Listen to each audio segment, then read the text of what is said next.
you have any questions or you have any difficulties that you would like to raise?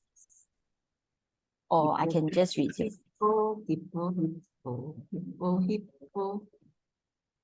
Sorry? I think Mr. Tai accidentally raised her hand. Oh, okay. All right. Okay, so I will start now. Okay, so today our topic will be the healing journey, healthy grieving. So thank you so much for Coron for invited me to speak for this topic. And indeed, yes, this is my area of expertise in National Cancer Society Malaysia. So let me introduce myself first. My name is Kai. I'm a clinical psychologist at National Cancer Society KL, Malacca, and also for Ipoh branch as well. Okay. So first of all, I will be talking for four content. Number one is what is grief. Number two will be what are the common symptoms of grief, and number three will be the 7 stage of grief. And the last one will be how to cope with your grief properly. And before we start, can we have an interactive activity? Miss Wong, we can do activity, right? Yeah, sure. Okay. All right. So, right. I'd like to ask any of you what is grief. You don't have to unmute your mic or anything. You just have to scan this code, this QR code, and then you can type in your answer. If you're not sure how to use, you just let me know. Okay, take your time, yeah. Sorry.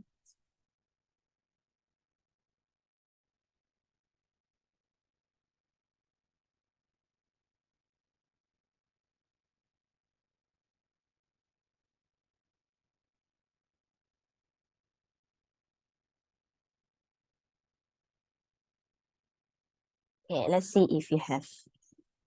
Okay, let me unshare the screen first.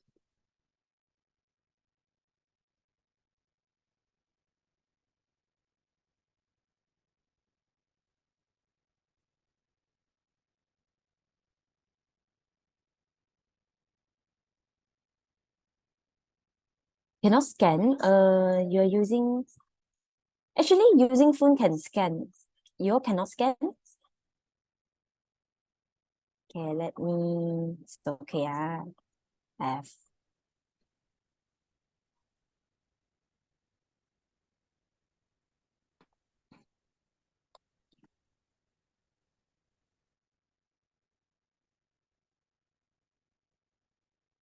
Oh, you only have one device now. Okay, then never mind. Others can type already. Let me see.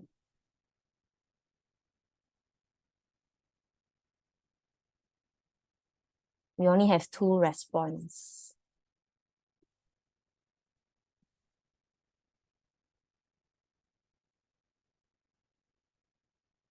Can we have more response?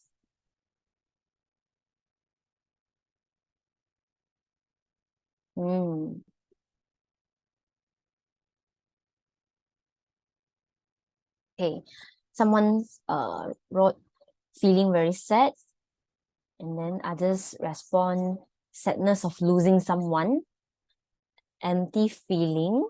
Okay, what else? Oh, Kevin can't too. Okay, never mind. Those who can't respond the answer in this mentor.com, it's okay. You can leave your answer in chat box, then I will assess through there. Yeah, coping with loss. Oh, I saw a lot of response already. Depressed, loss, helplessness, hopelessness. Okay, we have more. The loss of the one we love. Okay, I saw from the chat. Broken. Okay, what else?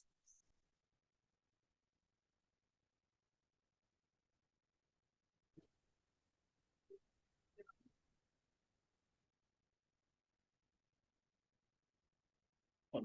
Maybe I give another 1 minute. mourning, bereavement. Okay, good try.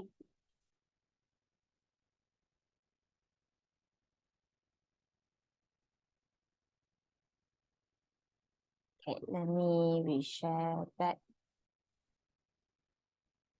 Okay, let me stop share.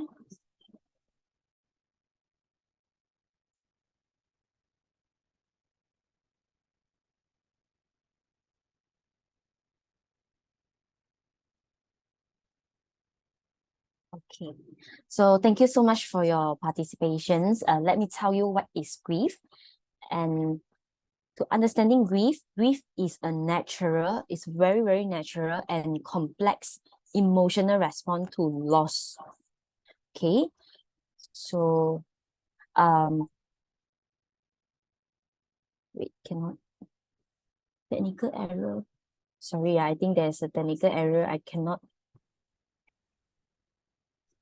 Okay, so most of us will think that grief as happening in the painful period, like following the death of a loved one, but actually grief can be something that is accompany any event that disrupt or challenge our sense of normalcy of ourselves. These include the loss of connections that define us. So you may grieve the loss of a friend, a family member, a partner, or pet, or maybe a marriage, a friendship, or another form of kinship. And then you maybe grieve over the loss of your home, your neighborhood, or your community, your job or your career, or maybe your financial stability, or a dream or a goal, or your health, or your youth, and also your fertility. So basically, I understand most of people would think that grief might be the cause of the loss of a loved one, but actually not really. You may also grieve your own loss of life as you prepare for death. Like for instance, like people diagnosed with terminal illness often grieve like no longer having the time to experience or achieve things they would like to. So you might also grieve over the loss of the opportunity. So this is also a form of grief. Okay, so now another interaction sessions I would like to ask now. Do you think grief and mourning are the same? You can type your response in the chat box. Grief and mourning. Do you think it's a fact or it's a myth?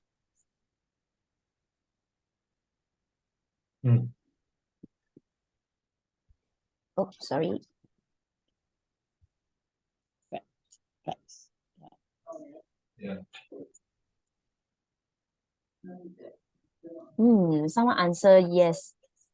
This is eyes opening misconception or this while fact. Someone answer fact. Okay. What else? We have 29 people here, so I guess we have 29 response? Facts. Someone answer facts. What do you think? Grief and mourning are the same or not? It's a fact or it's a myth?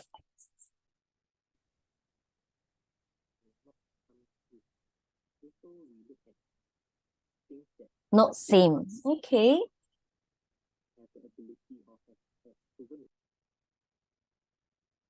Or maybe slightly different. Okay.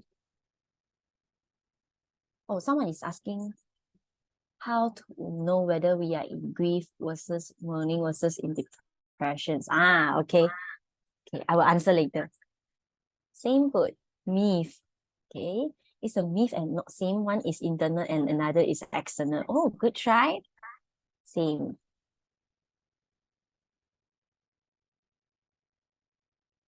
Not the same.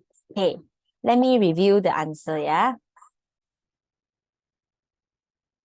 Okay, actually, grief and mourning are the same. Is a myth, is a misconception. Okay, so basically, grief itself is a internal emotional response to loss, and this emotional response can like include sadness, anger, guilt, confusions, and many other emotions. So it's our internal complex emotions, and it can be a mixed emotion as well. It doesn't mean that it only contributes to sadness, but it can have a mixed feeling like anger, guilt, and the confusions and the emotions I just mentioned just now. Okay. And mourning, on the other hand, is the external expressions of loss, meaning it involves the rituals, the customs, and the behavior that a person of community use to express and process their grief. So mourning practice is quite different, depends across the cultures, and it may include something like funeral, memorial service, wearing specific clothing, creating memorials, or engaging in other symbolic actions to honor the deceased. Okay, so this is a myth. Okay, so good job for those answer correctly, and a good try for others who answer wrongly is fine. Okay, so now you know the answer, the true answer already. Okay, so now go to next questions. Grief is the same for everyone. It's a fact or it's a myth?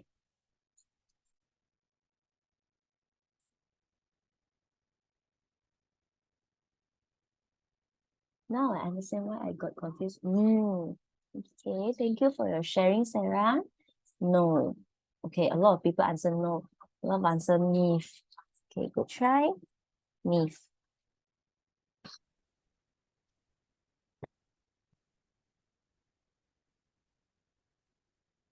Okay.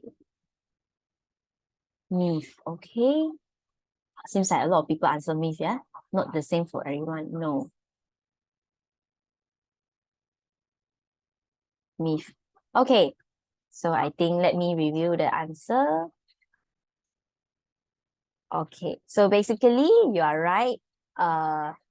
There is a misconception about grief is the same for everyone. So actually, grief is a deeply personal experience. It's a very, very unique experience, and people respond to it differently based on their personal circumstances, their type of loss, their relationship with the person, and the personality, and how they cope with their loss. So actually, there's no one-size-fits-all approach to grief. Even me as a clinical psychologist, if I treat patient with grief issues, I don't use the same approach. It really depends on the conditions and how the patients grieve. So I will make sure I assess and ask properly first, then only I will giving the treatment. So there is no one size fit all. So good job, answer correctly. So now we go to the next questions. Okay, next question will be, grief follow a predictable timeline. Is a fact or is a myth? What do you think? Myth. Good try, myth.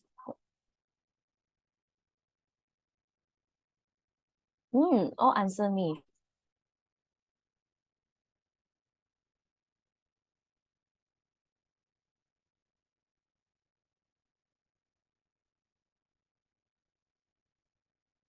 Myth, okay.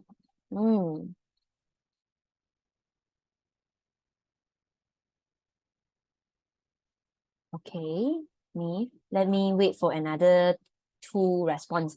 No timeline can prolong if never manage it well. Okay, good try.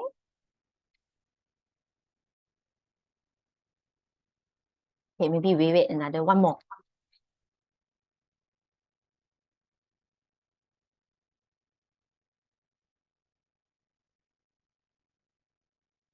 Anyone can grieve so long as they want.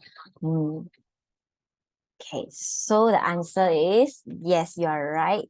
There's a misconception about grief follow a predictable timeline, but actually grief, like I said just now, grief is very individual and doesn't conform to a set timeline, and there's no normal durations for grief, and people may experience it differently. So some may start to heal relatively like quickly, while others take much longer. So grief is not something to be overcome. So it doesn't require you to forget or move on quickly. It's about the process of adjustment to a new reality, and people find ways to live with their grief rather than eliminate it entirely. Okay, so I think now comes the last questions. Do you think grief ends when you stop thinking about the loss? No.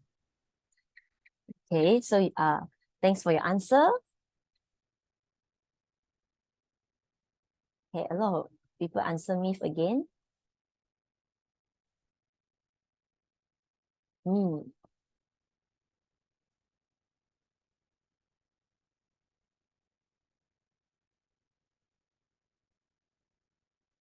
Okay, me. Okay, let me review the answer. Okay, again, good try. So basically, grief may lessen over time. It will be reduced over time, but it doesn't necessarily end when you stop thinking about the loss. So people may find ways to live with their grief more comfortably, but memories and emotions related to the loss can resurface at various points in life. It will be triggered by maybe anniversary, special events, or other reminder. So grief is a unique and ongoing process that does not have a definite endpoint. So thank you for your participations. And just would like to clarify why I want to create this quiz. It's because throughout my experience in National Cancer Society Malaysia, I realized a lot of people has misconceptions about grief.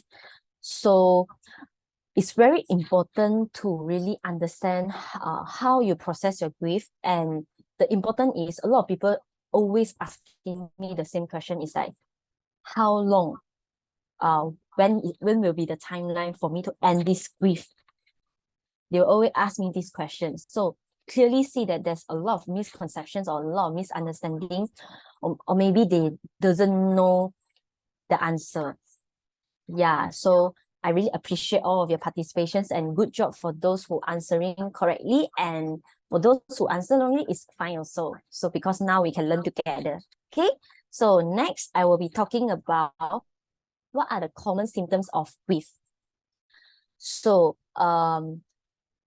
I actually separate it into 4 categories. So it will be easy to see. So for first one, for physical, when you are grieving, is easily for you to feel headache, sleep disturbance. Maybe you sleep too much, or you sleep too less, meaning you have insomnia.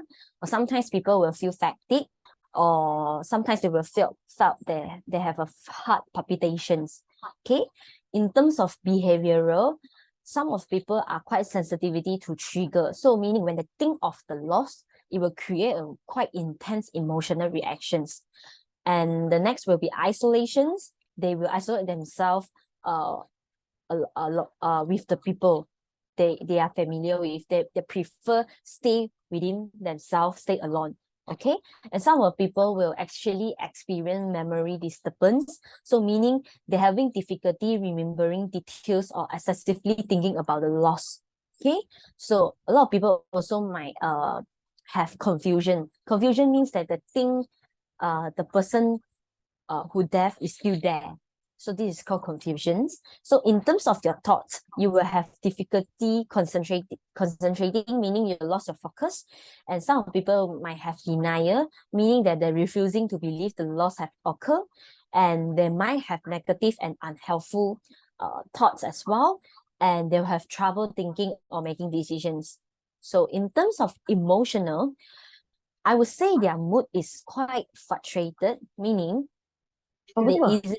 they easily to feel mood swing, and they have a lot of sadness. Someone is talking, is it? Yeah, I think, okay, so I will resume. Okay, so they will have sadness, they will have anger, or maybe they will have yearning or longing, meaning they will have an intense desire to see or be with the person who have death. Okay, so just bear in mind that this is just a common symptoms of grief. Everyone grieve differently. So some people might have these symptoms, but some people might not have these symptoms. Okay. So come to the important part, 7 stage of grief. I just like to ask a question. Is there anyone heard of this or not? 7 stage of grief. Or this is new to you?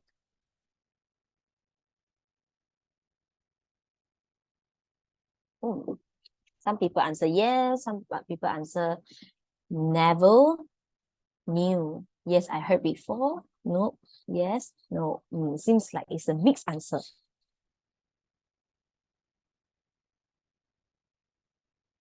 Yes. Okay. Let's see whether we have more.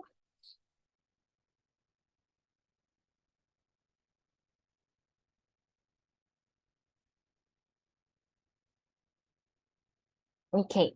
No. Okay. All right. It's fine. So, 7 stage of grief is something that I would like to talk more deeply about today. So, look at this picture. Okay. The first stage of grief is called shock and denial. Okay. This part.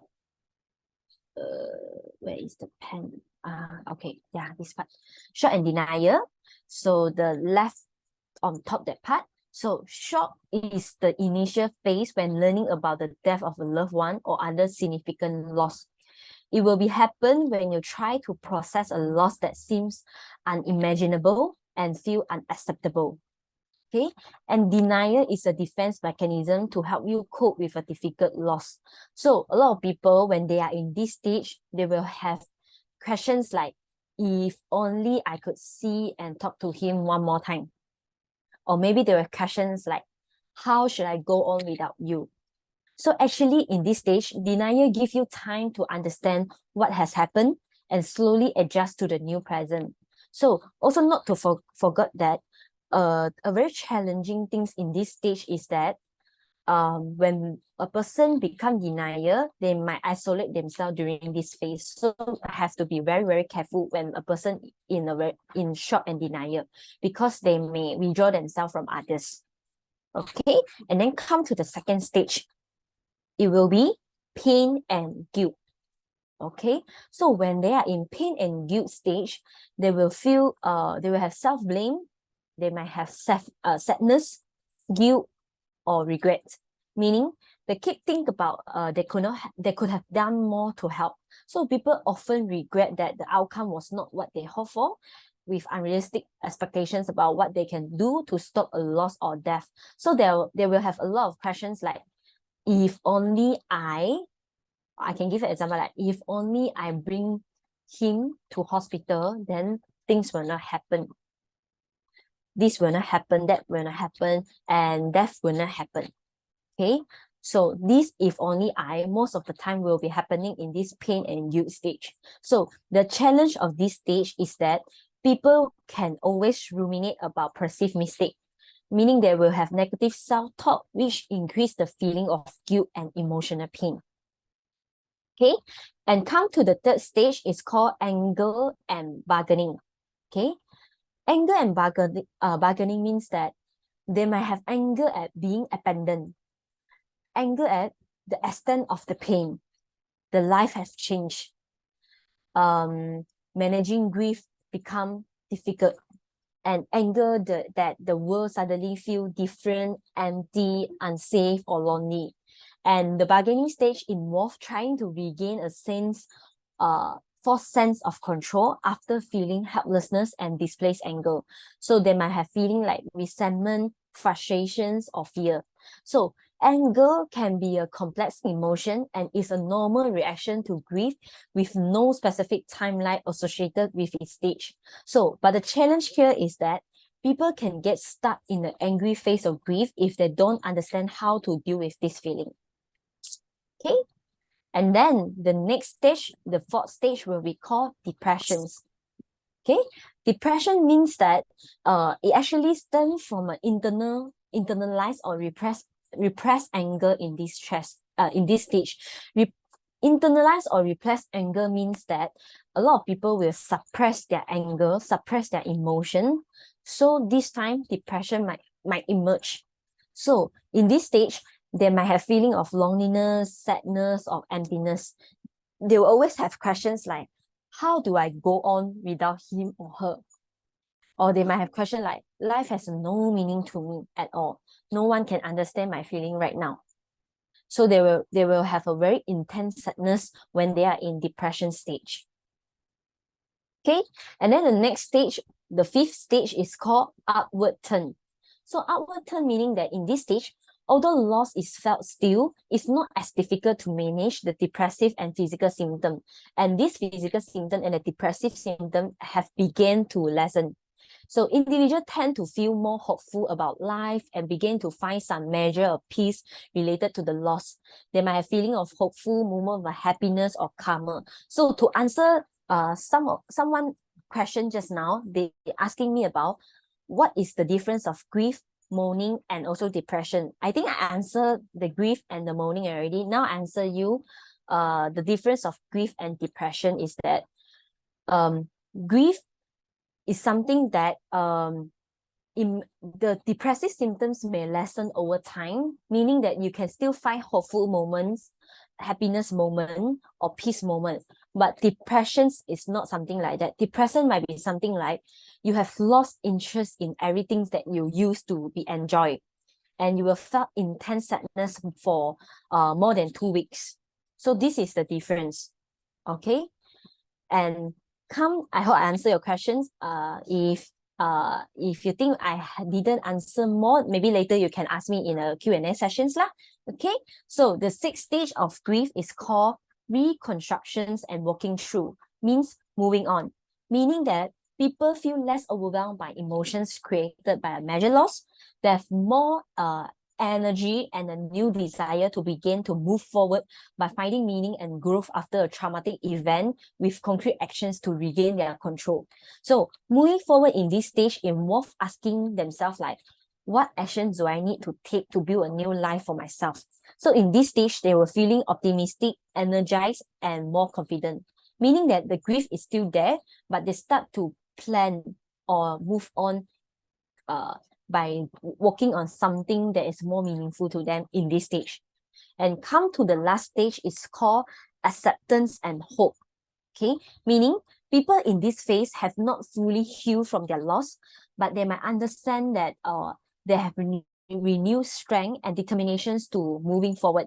So they allow themselves to reflect on past cherished moments associated with the loss, and there may be feeling of sadness that arise at holiday or birthdays or maybe anniversary. But however, this feeling don't cause the level of despair like how they previously experienced.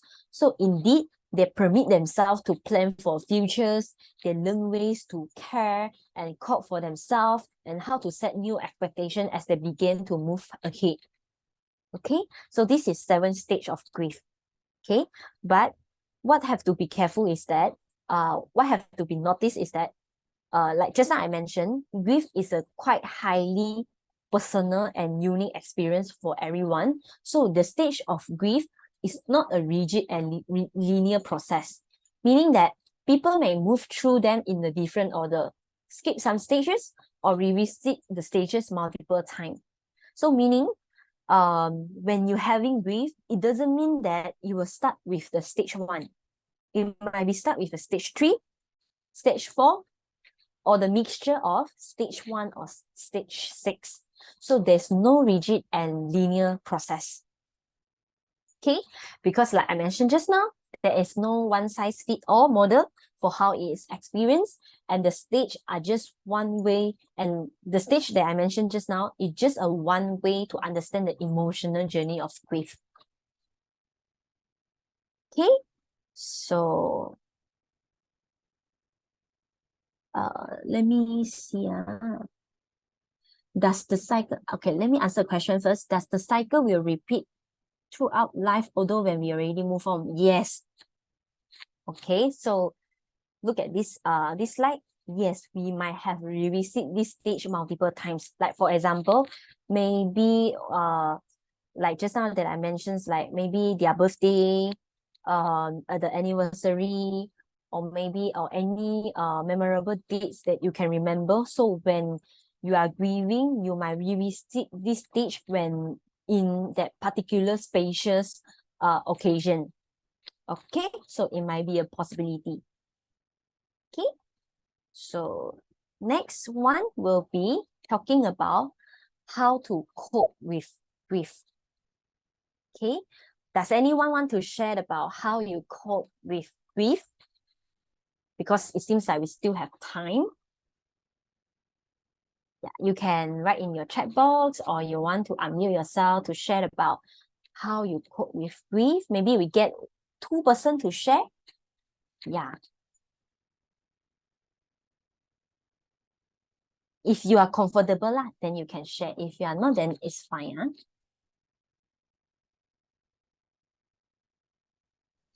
Huh? If there's no one, may I? I'm sorry. Sure. You're welcome. Actually, I don't think I cope like 100% fully cope with my grief. I just go with the flow. However, I think this session is an eye-opening for me. I understand the process. I understand what I'm going through rather than just okay lah, whatever. So now I think I'm at the last stage of the 7 stages. I think I'm okay with my life. I accept this is my life. I enjoy it. I do what we can. I enjoy my life. I think I accept it already. But I don't understand how it happens. I don't understand the process. I don't understand how I come to this space. But what I'm saying is that it might come again, like you say, the grief. Once in a while, when we talk about the treatment, when we talk about the pain, I was like, betul lah, it's still painful. So I think that's my sharing. Thank you so much for your sharing, Sarah. Indeed, I think you are right. Most of people will just be like touch and go, something like, oh, I'm experiencing grief and like that. And thanks for your sharing, and congratulations for your moving forward stage as well. And I guess all of us here is very happy with your progress as well. So again, thank you so much for sharing. So I saw someone type in the chat box saying that from Ong, think of the happy moment instead of remember the sadness. Okay, thank you for sharing as well. So this is how you cope with your grief.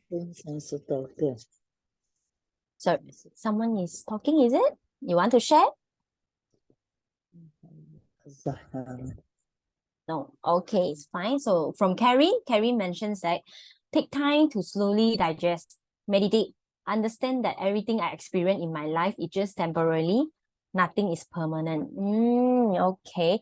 So you see, as just now, Sarah sharing, Karen sharing, and also from Ong.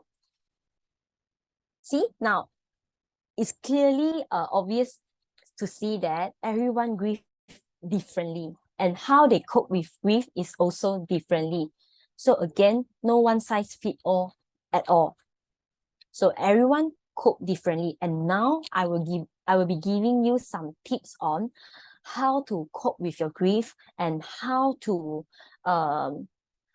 formulate or design a grief plan for yourself when you are experiencing grief. Okay, so I always teach my client about my grief plan. Okay, I will talk one by one. Okay, so the first one will be emotional explorations. Okay, a lot of people when they grieve, but the thing is that they're not sure what are the feeling they grieve. Meaning they just know that, I'm sad, I'm grieving. Okay, but they actually don't know what is the emotions in between. So what's the purpose of exploring emotion? Actually is to identify and experience a range and intensity of painful feeling related to your grief, and also is to help you to acknowledge your emotions and potentially identify patterns of trigger that intensify your grief. So always ask yourself, no matter you are in grief or no matter you are dealing with your daily life stressor, always ask yourself these questions. How do you feel? So ask yourself how you feel as a result of your loss. Then you can just say something like, I feel sad, or I feel angry, or I feel empty. Just name your feeling, and please note that it can be more than one feeling.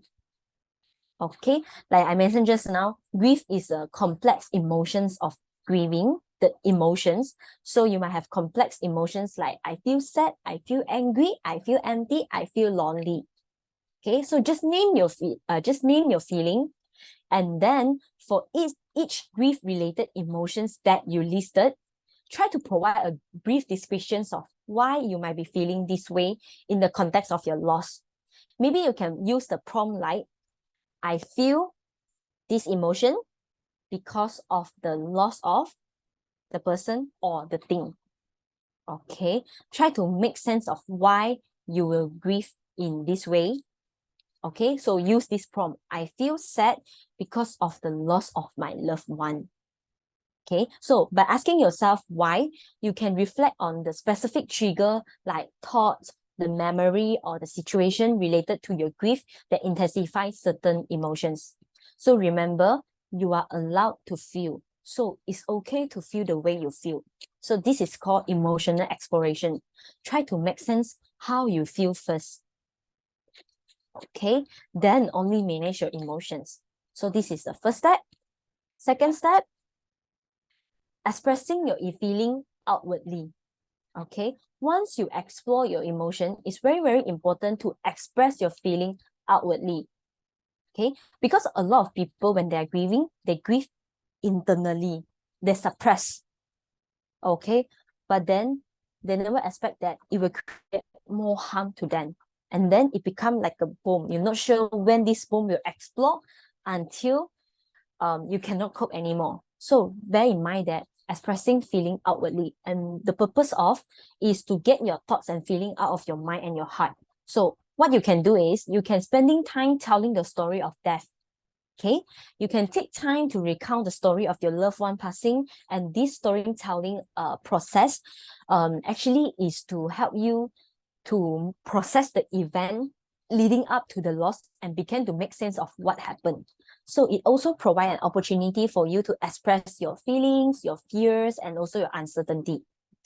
And the next tips might be, try to remembering and sharing memory of individuals that capture their essence of value. So this is a way to celebrate their life, focusing on the value, their qualities, and the positive experience that they have before. And sharing this memory with others can provide comforts and connections. But I want to make a disclaimer here. When I say expressing feeling outwardly, I understand that a lot of people might not feel comfortable to express your feeling to people. Okay, in this way, in this moment, how you can cope. Okay, when I say expressing feeling outwardly, there has two ways. One, you can share to people that is close to you. Another one, you can do journaling. Okay, you write it down. This is also one way of expressing feeling outwardly. Or maybe you can do a self-talk, meaning you verbalize your grief to yourself rather than keeping everything inside your mind, your brain, and your heart. Okay, if you are not comfortable to telling someone, then journal, write it down, okay, or verbalize. Okay, so this is the two-way. And next, sorry, Kai, can I just interrupt for a while? There's a sure. question in the chat box from Oh. Ina. Yeah, maybe I know she's actually looking after her sister, so she may be in and out sometimes. So if you would like to answer her first. Okay, sure. I'm so sorry. Let me answer first. So from Ina, sorry, it's okay to speak in Malay. Saya menjaga adik 3 orang cancer, 1 meninggal 2022, sekarang 1 under palliative. Memang family down sangat, terutama orang tua. Saya kena kuat untuk mereka. Oh, it must be very hard and difficult for you. I think it's quite sad to see that you have 3 siblings with cancer, and 1 already passed away, and 1 now is under palliative. Okay, so if you're not sure how to cope, maybe I think we can resume first. Maybe you can learn about how to cope with the grief and how to better process your feeling first, and then at the end, maybe later I will have a talk to you, or maybe you can leave your contact to me, so perhaps we can have individual sessions to talk about this to help you to process your grief better. So is that okay for you, Ina?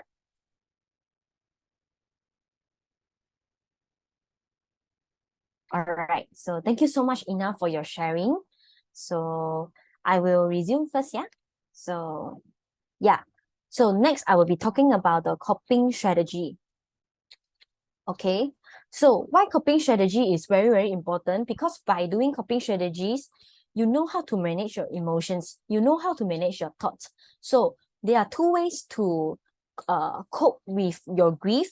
The first is to practice relaxation technique like deep breathing exercise, progressive muscle relaxations, or guided imagery. And the next one will be mindfulness. Mindfulness is the technique that I always teach on my patients or my client. So mindfulness actually is to help you bringing your attentions and awareness back to the present moment, meaning you are focusing on the here and now. When you are more focusing on the here and now, you are less likely to get caught up in worries about the future and regrets over the past. So how you being mindful? A lot of people will confusing mindfulness and meditations. They will think that being mindful means that you need to sit there, meditate for maybe 20 minutes or half hour. Okay. But actually, you can just be mindful for every day in daily life. Okay. Meaning that you can try to use your 5 senses to be mindful. I give an example. When you are eating, okay, when you're eating, using your 5 senses, what you see the food, what you can see, the food that you are eating, what you can smell, what you can taste, okay? What can you hear when you are eating? What can you touch your spoon when you're eating? So this is called being mindful, bringing your attention's awareness back to the present moment, even your mind has a lot of distracting thoughts that is intrusive to you. Okay, when you are more focusing on the here and now, like I mentioned just now, you're less likely to get caught up in the worries about your past and also the regrets over the past and the worry about the future. Okay, and then the most important will be self-care. Try to get rest and sleep, meaning prioritize getting 7 to 8 hours of sleep each night, and take a nap if you are needed to recharge. Exercise and read regularly. Try to eat a nutrition and balanced meal. Okay, and then the next one will be healthy distractions, meaning engage in activity or hobby that providing relief from your grief. All right, so this will be the coping strategy and self-care. Okay, so before I move on to the next slides, let me go back to this slide first. Okay, so I just want to say something on the grief plan. I would like to make a disclaimer again. It's like everyone grieve differently. So you can customize your own grief plan based on the tips that I give just now. Emotional exploration. Express your feeling outwardly by verbalize or writing to yourself or maybe share to others. Cope with your grief by engage in relaxation technique or maybe do mindfulness or maybe engage in self-care, practice rest and sleep, and also practice healthy distractions. Okay, so next one. I would like to move on with this activity. It's called emotional expressions and closures, meaning this is an activity called message of closure.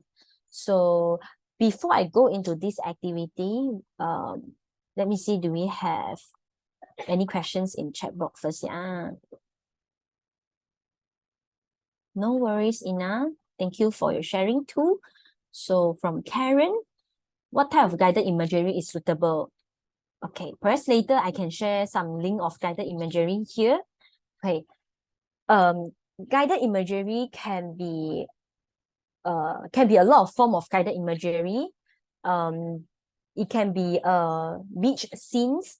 It also can be a forest scene, meaning that you can imagine a place that you are your favorite scene. Meaning like me, I actually like the beach scenes. So when I do guided imagery, I always imagine that I'm in the beach and I can hear the wave, and I can sense the saltiness in the sea and all that. Yes, thinking of the happy place, thinking of the place that can bring you happy. So when I want to try to imagine the sound of the beach, it's kind of hard. So what can I do? So I will go to YouTube and then I try to type beach sound and then I will play on it.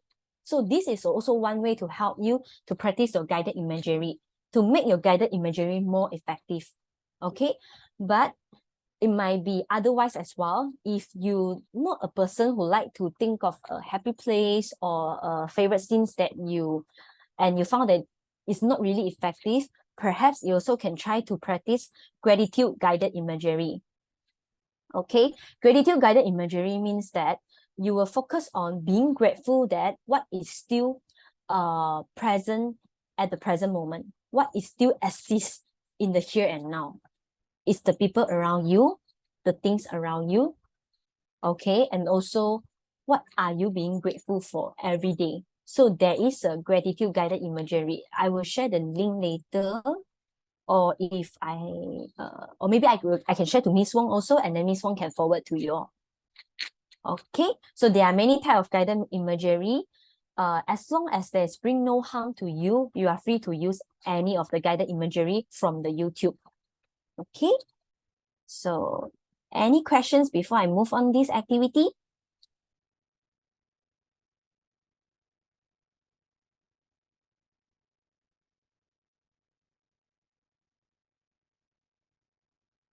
Okay, there's questions. It's okay, Ina, you can go first. Okay, maybe later I can get your contact number from Miss Wong lah. It's fine. So from Ben, hi Kai, regarding healthy distraction, right? How do we know if that healthy or unhealthy? Very good questions. Okay, this is also something that I would like to speak about it. A lot of people, when they think of healthy distractions, they will actually questions like, what is really healthy or what is really unhealthy to them. So when you want to engage in an activity or hobby, first of all, you ask yourself, what is your intentions of doing this? Okay, are you doing this activity is to get rid of your emotions, get rid of your grieving, or your intention is just to, I want to move on? Okay, meaning that I understand I'm still grieving, but at the same time, I'm allowed to engage in things that I'm happy. Yeah. So after you ask yourself these questions, like what is the intentions, then you will know the answer of what is healthy and distraction. What is healthy or what is unhealthy distractions. When you try to get rid of the emotions, get rid of the grieving, meaning that you want to let go everything, you want to push away, you want to avoid and doing activities or hobby, this is an unhealthy distractions. Because by doing this, it just helps you to suppress your emotion more. But if you know your intention is to, yes, I'm still grieving, but I'm still allowed myself to do all these things, then this is called healthy distractions. Okay, so I hope I answered your questions.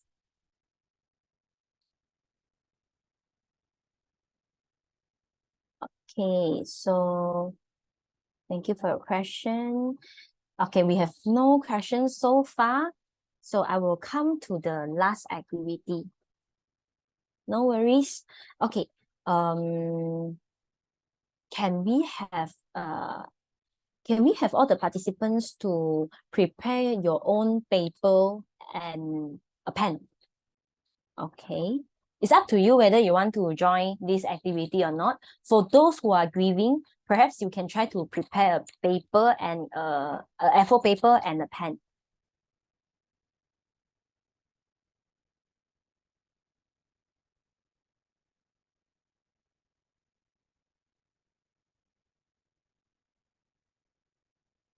We'll give some time first.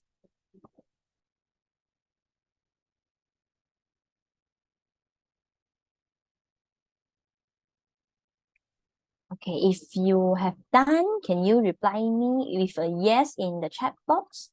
So then I know I can proceed. Okay, thanks for your answer. Yes, yes, okay.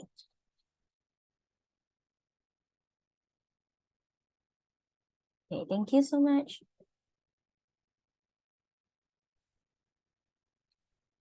Okay, depends on your comfortable level. If you think you can do it by yourself, then you can proceed. If you think you are not comfortable and you're still not ready yet, it's fine. You don't have to do it. Okay, I see certain response already, so I will proceed for now.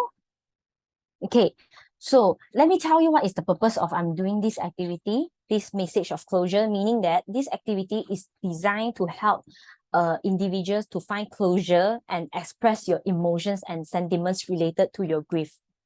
Okay, so the first step, okay. Okay, the first step will be, I need you to select a recipient, meaning choose a person that has already passed away, or maybe things that is maybe a beloved pet. Okay, like I mentioned just now, it might not be grief, it might not be only person who have passed away, but it might be an opportunity or something else, or a beloved pet, or the meaningful object that represent your loss. So I need you now to select the recipients that you think is suitable to proceed. If you have none, then that's fine also. You can take this as a learning. Okay, just write their name. That's it. Maybe you want to write their name, their age, and what is your relationship with them.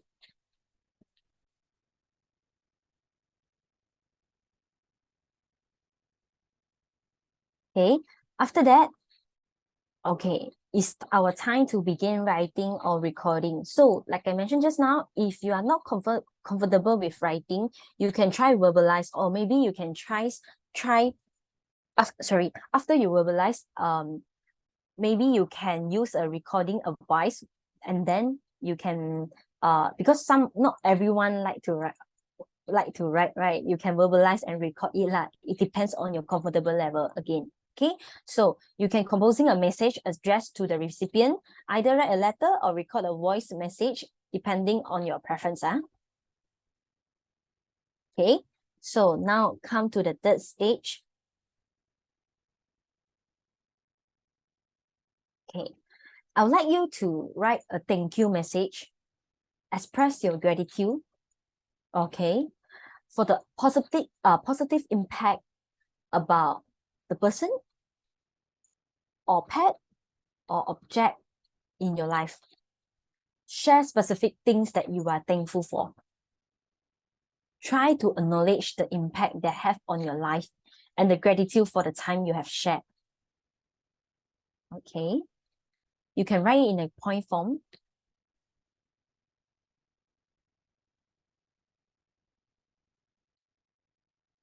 Okay.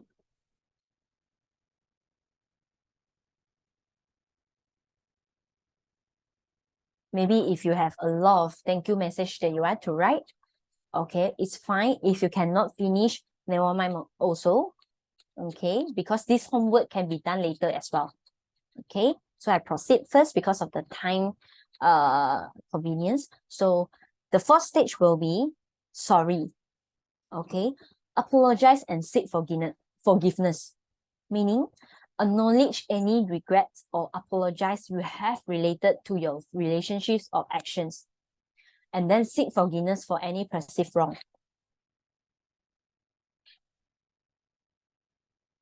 It can be something like, sorry, I'm not here for you at the moment.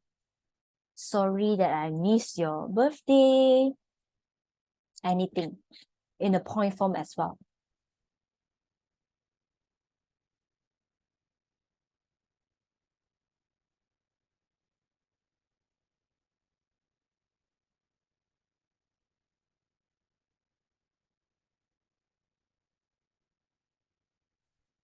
Okay, and then the fifth stage is called express love, meaning I love you.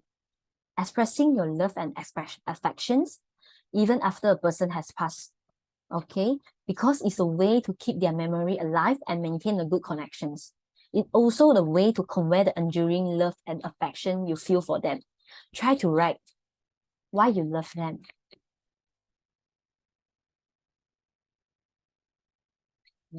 How much you love them.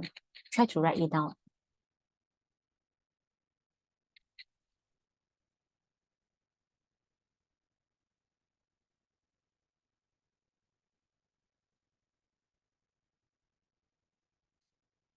Okay.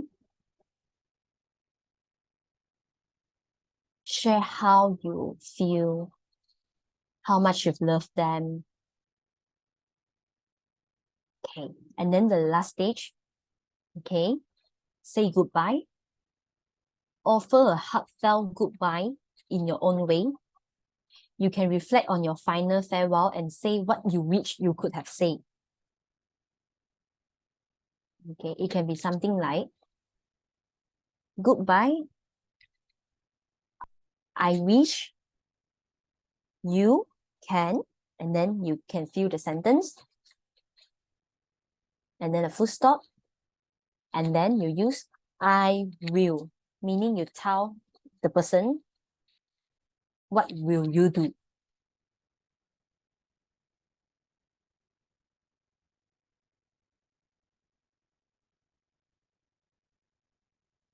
Okay. Bear in mind that saying goodbye is a quite essential state in the grieving process. It signifies acceptance of the loss and the beginning of the process of letting go. It doesn't mean you are forgetting the person. Saying goodbye doesn't mean you are forgetting the person. Okay, but it's a way to find closure and move forward whilst you still cherishing their memory.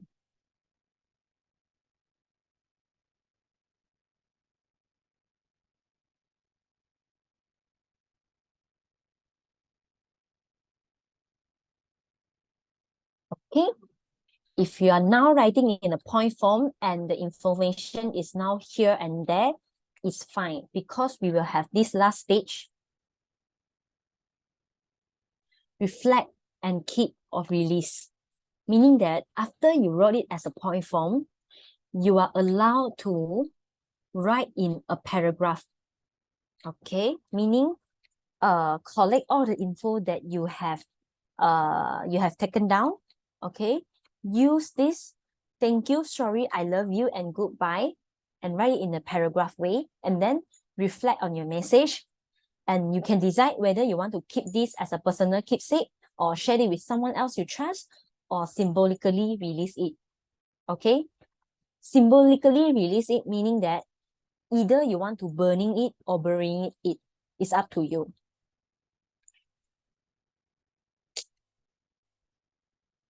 Okay. Okay. So just to note here is that I understand because of the time problem, the time issue. So I guess this activity will be kind of rushing. So remember what I said just now, you can always take this as a homework. Okay. And then after that, you can write it down. And then if you feel like you want to share it to me or share it with people that trusted, or you don't feel like want to share or you want to keep it, it's fine also. But after, if you read this letter, if you feel more intense, it's fine also. Remember just now that I've taught you all, exploring your emotions. Try to explore what are the emotions that you feel right now and why you feel the way you feel. It's fine. It's normal to feel in this way. Okay, it is okay. Okay, so doing this activity doesn't mean that you grief come to a fixed ending point. No, yeah? Or it's not about move past from the event. Rather, this event is to help you to seeking about your clarity, giving the freedom to honor the memory of the loss, embracing new connections, meaning embracing your conflicting emotions without choosing one over the other, meaning that you can feeling both love and frustrations moment by moment at the same time. Okay, and also to embrace hope for the future. Okay, so come to the last part.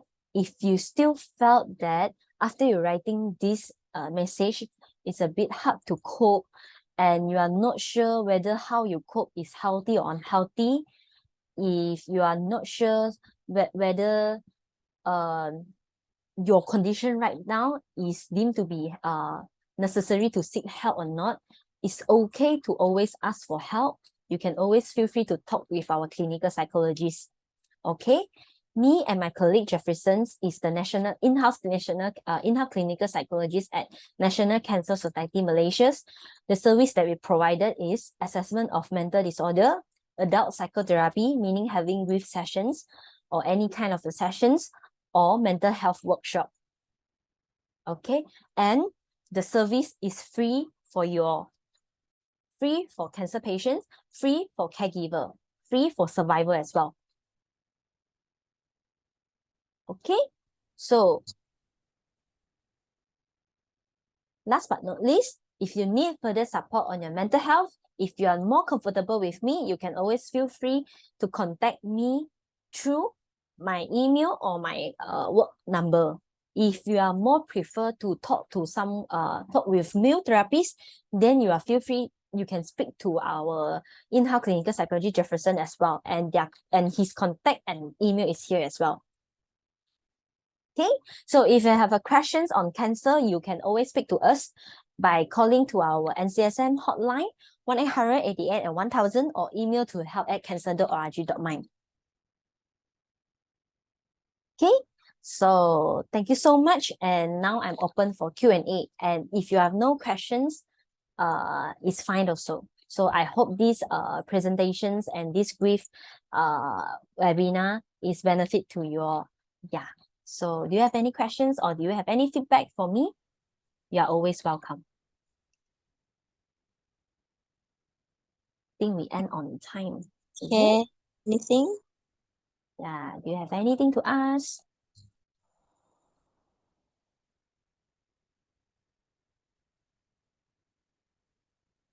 None? Okay.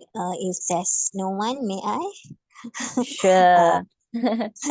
Thank you so much, because for me personally, I think this session is very helpful. It's eye-opening, making us understand what we are going through, rather than like what I did. I just go with. I don't understand what's happening. So I think this is a very good session, and I really hope everyone else learn and experience the same, feel the same. Okay, and if possible, we might want to repeat the session in the future. Is that okay with you? Of course, sure.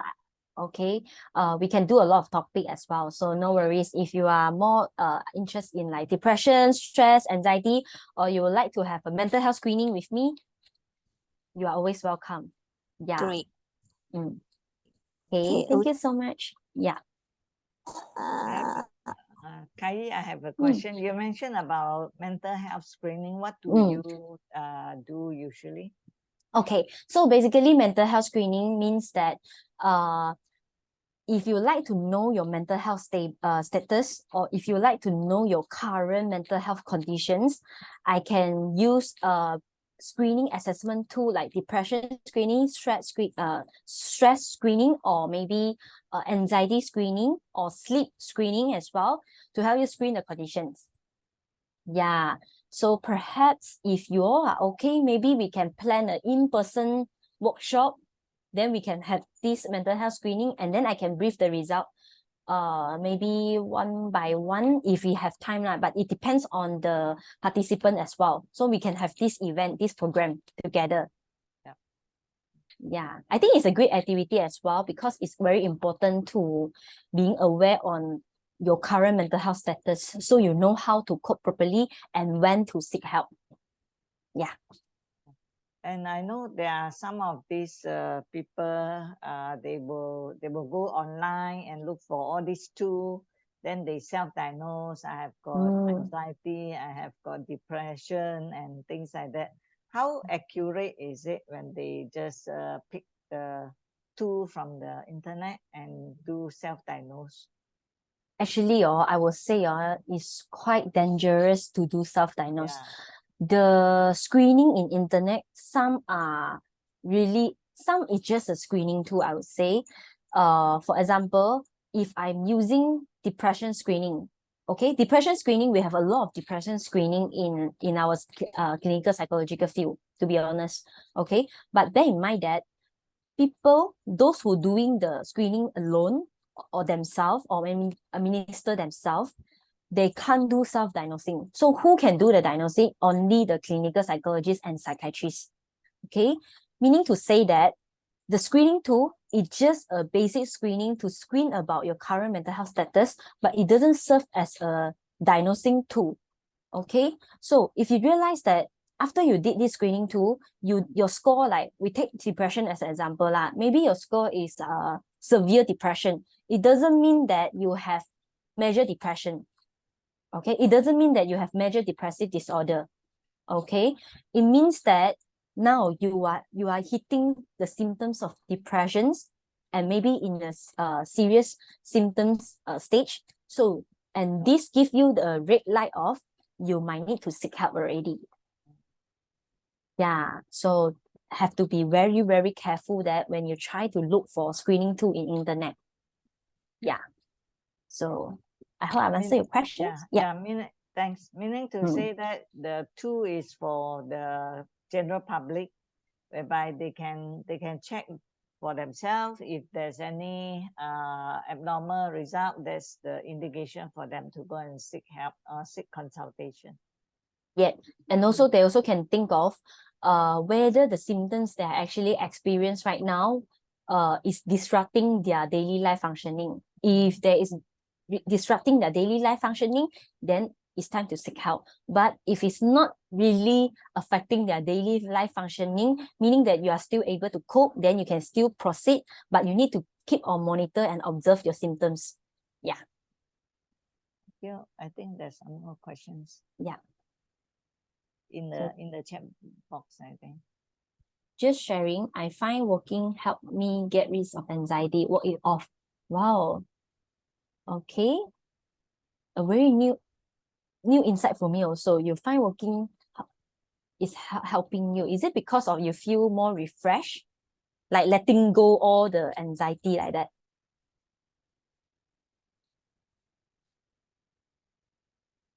Is she still here? Oh. Yeah, not me.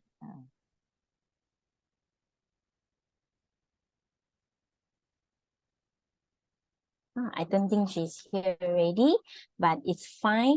Yeah, but just that I would like to express my gratitude over Miss Wong for your invitations for me to come to speak for this topic. In case in the future, if you all feel like you have certain psychological topics that you want me to speak about, feel free to let me know lah, because you all have my number already, right? Yeah. So just let me know. But if you prefer to have an individual sessions with me, or if you prefer have a good sessions with a clinical psychologist in an in-person way, feel free to let me know as well, as I can plan forward. Okay, sure. I think if there's anyone in the chat group, if they want, they can also contact us so we can liaise with you. Yep. Yeah. Okay, thanks. I think I saw Fami got some reply in the chat box. Oh yeah, she said yes, let go and no more energy after working. Okay, good sharing. Thank you. Yeah, and also Miss Wong, I think Ina has left, so maybe you can speak to her, or maybe you can pass my number to her as well lah. Okay, sure. Will do. Yeah. Sure. Yeah. Do you have more questions? If not, I think we can end here. Yeah. Participant, any questions?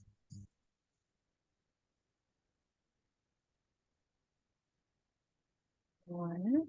Okay.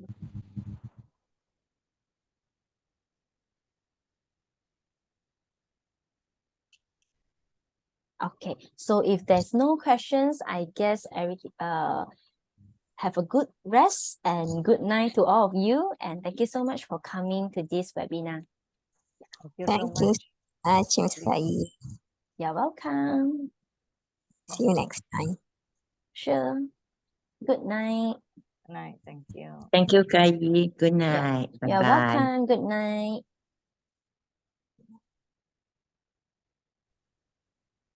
For quorum members, if you want to stay on, you can still